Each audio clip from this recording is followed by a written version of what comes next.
Orang-orang yang buat kerja menjaganya dengan benar, maka akan terbentuk istimewa datang. Yang pertama, berlaku lemah lembut, tapi bukan mudahin. Ada perbedaan antara mudahin dengan kelembutan. Kelembutan yaitu berusaha supaya orang lain menerima perkataan kita dengan ikram.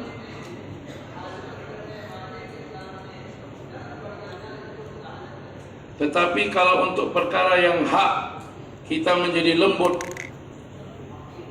itu mudahin namanya. Mudahinan.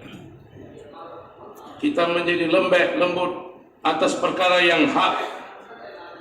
Allah Ta'ala begitu benci kepada mudahin. Jadi mudahin dan munafik ini saudara kandung. Mudahin untuk menyenangkan orang, kita meninggalkan yang hak. Nah, supaya orang menerima yang hak, kita ikram. Itulah kelembutan. Ini dikatakan sebagai rahmat. Orang-orang yang menyakiti Nabi SAW dari orang kafir, Nabi ikram bukan mudahinat.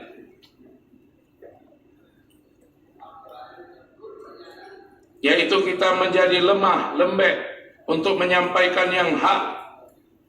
Ini namanya mudahinat. Untuk itu Allah Ta'ala memakai orang dalam kerja, yang mana atas perkara yang hak, dia tidak peduli dengan siapapun. Dia tidak takut dengan siapapun. Jadi lembut di sini bukan mudahinat.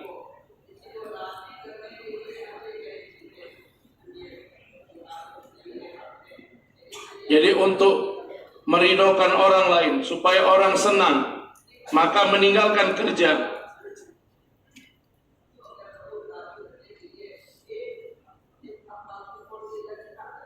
Untuk supaya orang lain senang, jangan sampaikan itu. Kenapa rupanya? Ada satu permisalan saya beritahukan. Supaya orang lain menjadi senang, maka kita meninggalkan yang hak, tidak menyampaikan yang hak untuk meridhokan orang lain.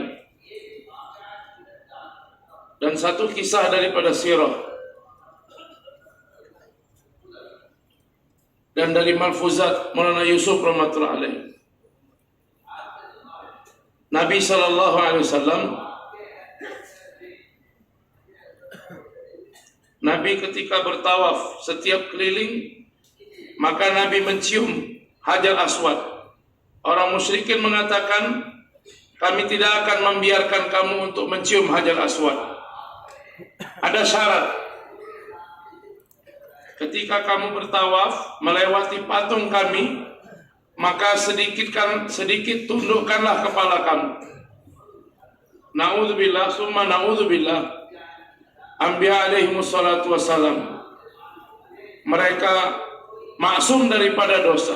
Kalau syirik begitu jauh sekali, tidak secara hakikat juga tidak bentuknya. Seperti mana pada zaman ini orang-orang berfikir, apabila batil mereka menentang satu sunnah. Ini kan sunnah bukan fardu. Kalau kita meninggalkan sunnah itu, maka batil akan memberikan kita kerja jadi selesai. Maka tidak apa meninggalkan sunnah. Untuk apa kamu mempertahankan sunnah? Kalau kamu meninggalkan sunnah, orang batil mengatakan tinggalkanlah sunnah. Ini kan bukan fardu. Jadi hari ini orang untuk mengambil izin perkara yang fardu meninggalkan sunnah. Kalau mengambil izin perkara yang fardu dan kita meninggalkan sunnah, berarti kita telah menciptakan asbab untuk termahrumnya kita dari perkara fardu. Apabila dengan fikir seperti ini kita meninggalkan sunnah, supaya penggantinya kita diberikan kesempatan untuk mengamalkan amalan fardu, maknanya kita telah menciptakan asbab untuk terhalangnya kita dari amalan fardu. Berkali-kali saya mengatakan, ini adalah perintah Allah. Apakah dia satu amalan fardu, apa satu amalan sunnah? Seperti mana bersujud kepada Adam, perintah Allah. Maka Allah Ta'ala telah mengatakan, wa in kadu la yaftinunaka anil ladina awhayna.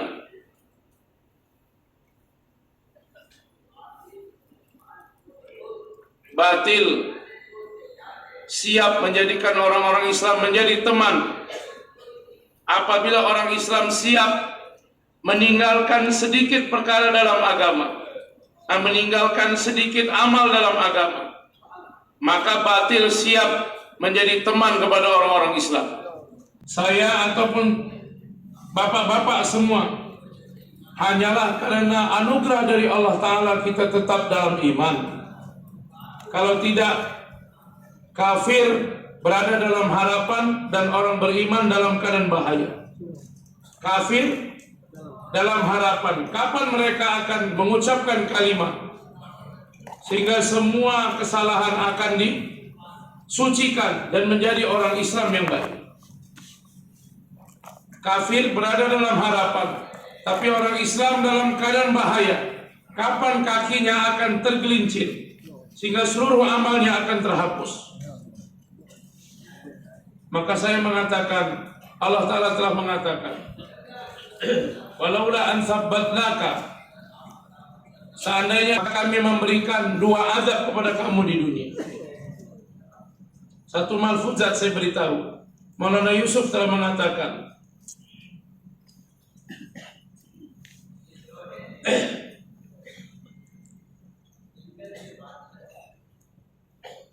jadi tukang besi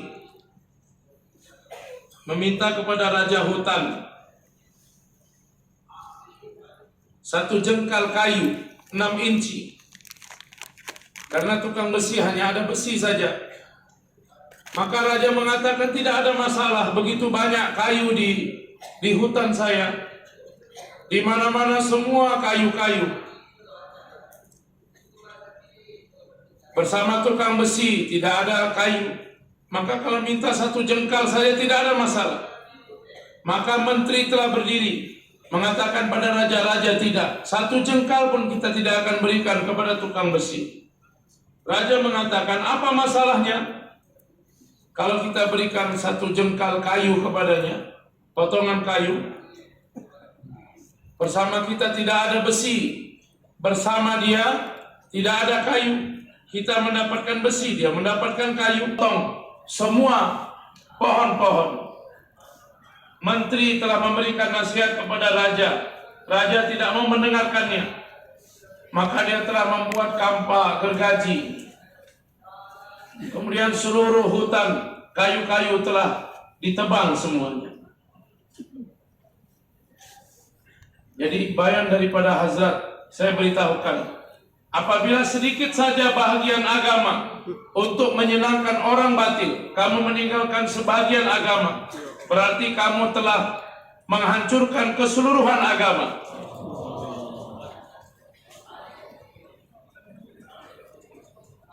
Jadi seperti mana bahagian kayu yang diberikan kepada tukang besi akan menghancurkan seluruh hutan.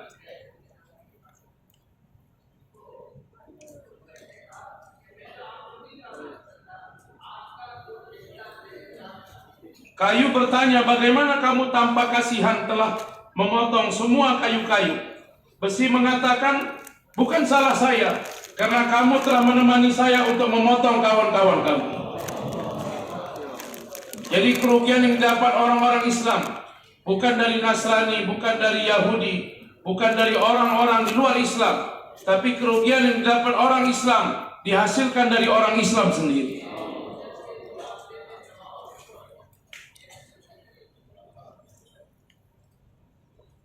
Jadi kekuatan dari satu sunnah Nabi Sallallahu Alaihi Wasallam apabila ditinggalkan, maka akan dapat mengakibatkan kehancuran yang lebih besar. Jadi mudah hina, menjadi lemah untuk menyenangkan orang lain.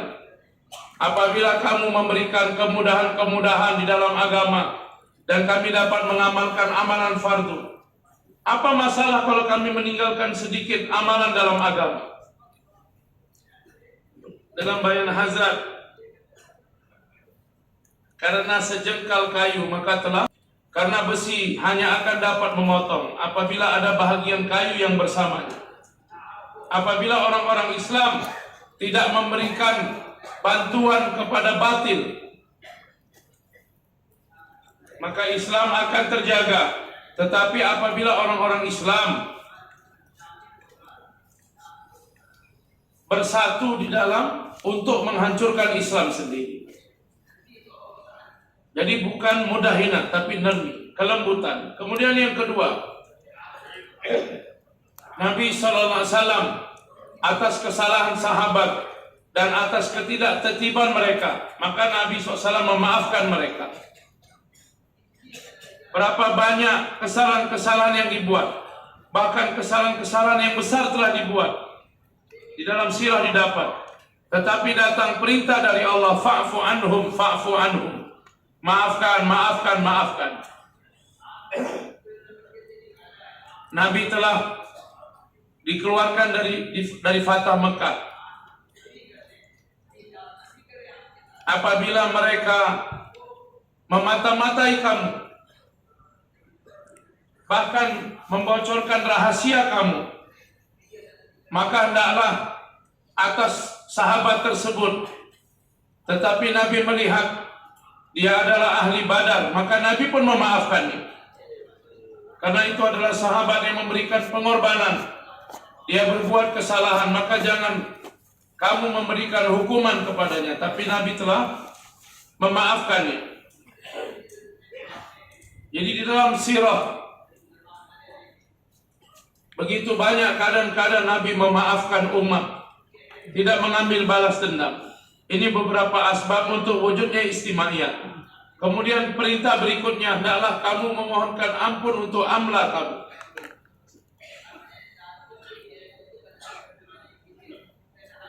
Orang yang dalam keadaan bersendirian, orang yang tidak dalam keadaan bersendirian mendoakan kepada teman-temannya, kepada orang yang berbuat salah, maka dia tidak punya hak untuk pergi kepada orang yang berbuat salah untuk memperingatinya.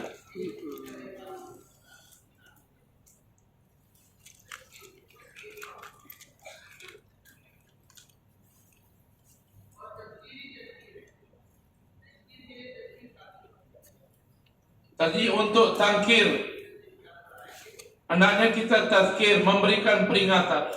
Tetapi kalau kita memaksa, maka akan terjadi fasad. Maka kalau kita punya kemampuan, sebelumnya kita doakan dahulu, memohonkan doa ampunan. Baru setelah itu ada yang keempat. Setelahnya saya beritahukan. Boleh takror.